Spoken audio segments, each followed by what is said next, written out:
Welcome to ABCs of Teaching. Today we'll be talking about something I mentioned that I was going to make a video about in one of my previous videos. It's called questioning skills. So questioning skills is being able to know when to ask a question, how to ask a question, and the right time to ask a particular question. So questioning skills are super important because we're teachers. We need to get feedback from the children. Questioning skills, in fact, I think it should be a life skill, because beyond the classroom, so far you're relating with human beings, so far you're relating with people, you need to understand questioning tools and what it is about. So today we'll be talking about the different types of questioning tools that you can use in your class. So I'm going to start with the open-ended question. Open-ended question is a question whereby the learner can express his or her thoughts. It's a question whereby it's not a yes or no answer. Open-ended question can lead to further conversations. Open-ended question can lead to more investigations. It can give you a broader details of what's going on. We also have the closed-ended question. That's question about yes or no. Your expected answer is yes or no. Yes. So that's a closed-ended question. Your answer is either yes or no. You have the leading question. Leading question means that you have a particular picture at the back of your mind. You have a picture of where you want the lesson or the discussion to head towards. So you ask leading question. So let's say we want to bake a cake. So I'm already asking about different type of flour. What are the ingredients that will need to be? I'm leading them to where I need them to be. Leading question is a question that is directing you to the particular aspects that the listener wants you to focus on. So they ask you leading questions that is leading to where the person wants you to talk about or mention. Another type of question is recalling questions. We use a lot of questions like this. We use recalling questions to clarify concepts, to clarify ideas, to make sure that communication is going on smoothly. We also use that question in comprehension a lot, to retrieve information and data that children have gotten from text. Even in history, geography, humanities, we use retrieving questions a lot because we want to recall what they have learned, or if we're on the same page. So funneling question is also a type of question that allows you to start with open-ended questioning. It's more like you are investigating something. So it allows you to start with open-ended questions all the way. You keep moving. It's more like you are leading the learner to a particular, there's a particular expectation that you want. There's particular information that you want.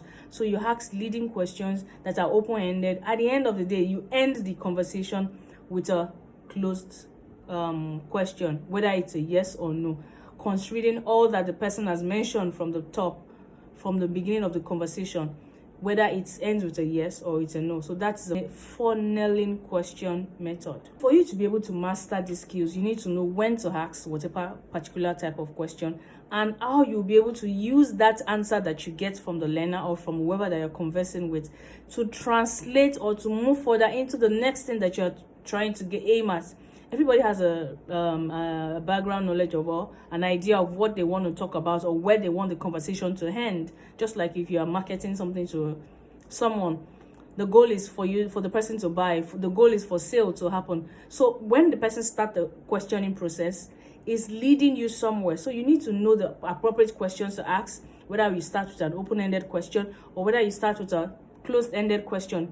That way we'll be able to manipulate these questioning skills. Questioning skills helps us to be able to get data, analyze data, and be able to put it to good use. Questioning skills are super great for adults and learners. It's a lifelong skill. Like I said, it's beyond the fact that you are teaching. Questioning skills are vital to life. You need to be able to communicate with whether teachers, parents, colleagues, everyone around you. Practically everyone around you. I'll give you some tips. So you need to know when to ask a particular type of question, and at the back of your mind, foresee the answers. It's more like a mind map. This is the question. What if it's a yes? This is the possible answer.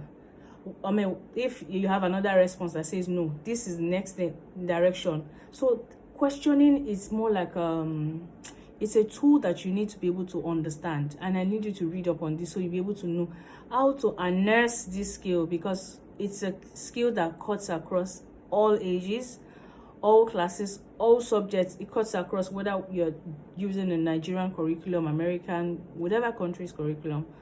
It's important to be able to communicate. We are teachers, we need to communicate to our learners. Communication is a vital tool that we cannot throw away. We communicate every little time that we have a chit chat with somebody, chit chat with a parent, a chat with our students as well. So communication is very, very important. You need to know the right questions to use and be able to foresee the answer. So if the answer is this way, what will be my next question? If this is the answer that I get, what will be my next question? Will I be able to get the information or the data that I actually intend to get from the onset? How do we improve our questioning skills? Ask questions. Keep asking it. The more you do it, the better you get at it. And be specific sometimes. Be specific sometimes, so they don't take you out of your lesson. They don't take you out of your lesson objective. That way you'll be able to have a grasp of your class before the lesson and the class and the children, they are thrown out of the door. Whatever the answers that you get when you question, when you ask question or you use questioning skills, I need you to be able to not shame the children when they give you answers, to not make them feel like, oh, the answer is way below what I expected. So that way you will be able to encourage them to talk more. If you ask a question and the answer they gave, you made it look like, oh, that's trash. You made it look like, you're off point. You made it look like, are you here at all? Are you with us at all? You know, those kind of funny answers that you get in class. And you're wondering, okay, what's going on in your mind? Because we're right here and you are far away there. So you need to be able to put your thoughts together when you get those answers that you don't want, and be able to redirect the question, or maybe rephrase, paraphrase, to be able to make sure that you get the data that you need, able to achieve your success criteria at the end of the lesson. Another thing that you need to do, like I said, keep your questions simple. Keep it simple. Make it as simple as possible, so they don't have to start thinking up and down, and at the end of the day, the answer is off point. Keep your questions simple. Keep practicing questioning. Use the right questions in class. And there are levels to questioning. Out the levels of questioning, like I said. So it's more like a pyramid. You know what a pyramid looks like? So divide that pyramid into 3. The lower part is the level 1. The middle part is the level 2. The apex of the triangle is the level 3. So this level 1 is factual questioning. They are retrieving facts from whatever it is, from whatever information that they've gotten or a text. The second level, which is the middle part of the triangle, is the part that they are inferential. We use this a lot for comprehension, for children to be able to infer, using the information that you have. Use it to make this particular decision. Use it to tell us what you think will happen. So that's the second level of questioning, inferring from whatever information that you have. And the apex of it is using the ideas that you have to be able to solve a problem, to be able to applying. It's more like you're applying your knowledge. The name is universal question. Universal question is that one that allows you to apply the knowledge that you know. Apply your knowledge to be able to put it to real life situations. Now that you want to use questioning skills more often, you will need to listen attentively, because some answers have an undertone of what the person is saying and not saying, what the person means and do not mean, what the person is saying outrightly and what the person means. So now you need to be able to listen and decipher the information that you get from the children. So you need to be able to listen. You will need to listen. It's a skill that you need to learn. Don't be perturbed. You will find different types of questioning tools or skills on the internet, because it's a skill that's beyond the classroom. So there are different ideologies, there are different perspectives to it. Absorb the right knowledge, see if the ones that are important for your classroom, and be able to put it to good use. Be able to use it to your own benefits, and make sure that your learners they give you the right feedback that you need. Then you have also the right data that you need as assessment is going on. So please don't be perturbed. You will see a lot of them. Learn a little bit here and there and make your choice. As time goes on, you can start exploring other ones, but just be open. So I'm going to give tips as regards using questioning tools. Use the questioning tools in a logical manner. Your questions should come in a logical manner. And also remember to put the phrases of your question in the level of your learners. Put into consideration the level of your learners when you're putting together your questions. Plan your questions. Plan the questions the way you are going to ask the question. Allow thinking time. Allow children thinking time. Just like anybody who asks you a question, you need to think about it. Just allow your learners thinking time. Don't think that that took too long. Just allow them. We think differently, and the processing times are actually different. So allow thinking time. Consider the different types of learners that you have, and give them questions according to their levels. Remember, we spoke about the types of learners. Give them questions according to their levels, and allow wait time. Encourage responses. Like I said, when they give you a response, encourage it. If you need to celebrate them, celebrate them. If you need to applaud them, if it's a drum roll, make sure that you encourage responses, so that when next you're asking a question, you get more people or more hands willing to give responses to your questions. So what are the benefits? What are the benefits of questioning tools? Questioning tools help you to obtain information, helps you to get information or updates about something. Questioning tools help you to investigate if you have to. Questioning tools also help you to get feedback. Questioning tools help you to get feedback from pupils, your students, even adults. When you're communicating with them or you're relating with them, questioning tools is super fantastic. Questioning tools also help you to build relationship. Questioning tools help you build relationship with your learners, even with everybody around you.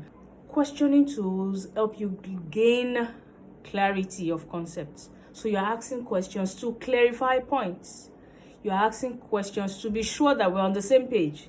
Questioning tool encourages interest.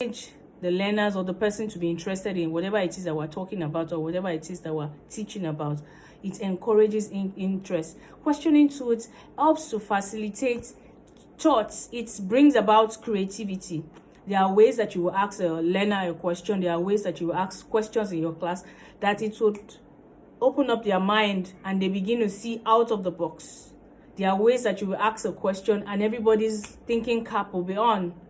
So questioning to help people to express their thoughts, express their mind, and it encourages creativity. It depends on how you put the question together. It depends on the way you ask the question. So we need to understand that part as well. One other thing with questioning skill is that sometimes when you ask a question or when you're about to ask a question, make some deliberate silence, make some deliberate pause. It's to spark up curiosity. It's a bit of a suspense. It's to spark up curiosity and it's a bit of a suspense. It's important. Let our children know that, come on, in life, that's how things are.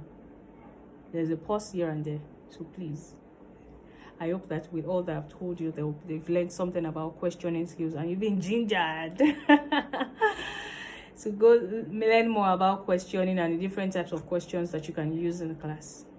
I'll see you at the top. Well done. Bye for now.